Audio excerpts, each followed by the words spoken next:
भारत निर्वाचन आयोग का जो गणना पत्र होता है उसको कैसे भरें।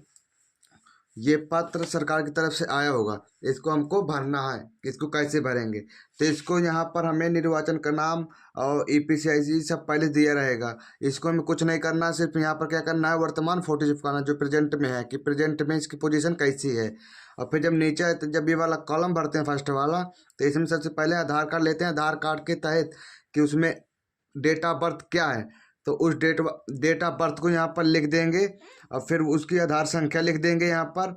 अगर पूरी नहीं लिखना तो लास्ट वाले जो 4 डिजिट होते हैं उनको लिख लेंगे। और फिर नीचे मोबाइल नंबर लिखेंगे। और फिर नीचे अभिभावक या फिर पिता का नाम। अगर पिता नहीं तो अभिभावक, कोई भी बड़ा भाई हो कोई भी हो उसका लिख सकते हैं, नहीं तो अन्यथा पिता का या फिर माता का। और फिर नीचे पिता के ईपिक नंबर यानी ईपीसीआईसी संख्या, अगर 2003 या 2004 या 2002 की लिस्ट में होगा, ठीक है। फिर नीचे माता, फिर माता के ईपीसीआई नंबर यहाँ पे लिखेंगे।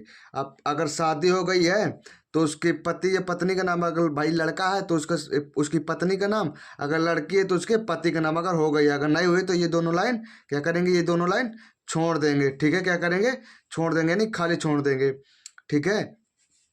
अगर इसके 2003 और 2004 के लिस्ट में नाम है तो ये वाला कॉलम भरेंगे, अगर नहीं है तो ये वाला कॉलम खाली छोड़ देंगे, ये वाला भरेंगे। तो यहाँ पर क्या भरेंगे, रिश्तेदारी, जैसे कि यहाँ पर भरेंगे मान लो इनके पिता का नाम, ये क्या मान लो धर्मेंद्र जी हैं तो इनके पिताजी का नाम लिख देंगे, ठीक है। तो फिर इनके पिताजी के ईपिक नंबर यहाँ पर लिखेंगे।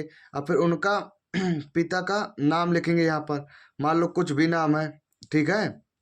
कुछ भी नाम होगा तो यहाँ पर नाम लेंगे। फिर पिता, जो अगर पिता है तो भाई उनका यहाँ पर क्या करेंगे, उनका संबंध लेंगे। ये पिता है, मान लो क्या है, पिता है, ठीक है।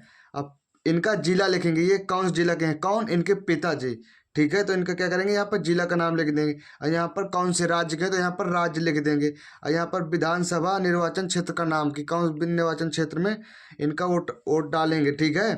और यहाँ पर क्षेत्र संख्या होगा, और यहाँ पर भाग संख्या होगा, और यहाँ पर क्रम संख्या होगा।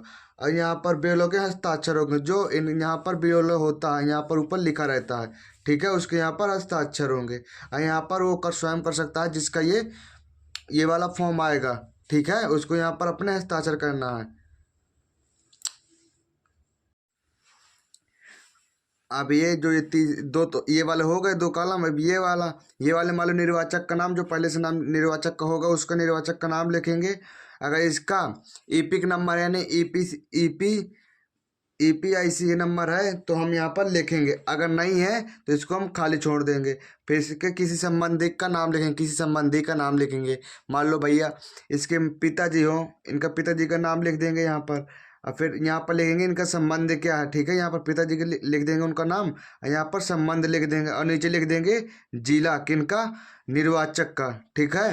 और नीचे राज्य लिख देंगे किसका, निर्वाचक का। उसकी विधान क्षेत्र का नाम लिख देंगे यहाँ पर, और इसका संख्या लिख देंगे यहाँ पर, क्रम संख्या लिख देंगे। और इसी प्रकार इसका जो ये पहले भर चुके हैं इसका है कि संबंध, जैसे इसमें क्या था, संबंधी का नाम लिख दिया है। यहाँ पर संबंधी का नाम मान लो पिताजी होगा इनके, तो इनके पिताजी का नाम लिख दिया। फिर यहाँ पर ईपिक नंबर है, फिर यहाँ पर इनका संबंधी का नाम हो गया, और फिर यहाँ पर संबंध हो गए, यहाँ पर जिला हो गया, यहाँ पर राज्य, यहाँ पर विधानसभा क्षेत्र, और यहाँ पर भाग संख्या वही है। और यहाँ पर अपने हस्ताक्षर करेंगे, यहाँ पर बेलो अपने हस्ताक्षर करेंगे, और यहाँ पर वर्तमान फोटो लगा देंगे, जो भी वर्तमान फोटो होगी, ठीक है। ये हमारा क्या होता है, बनकर तैयार हो गया कि हम इसको कैसे भरें SIR फॉर्म।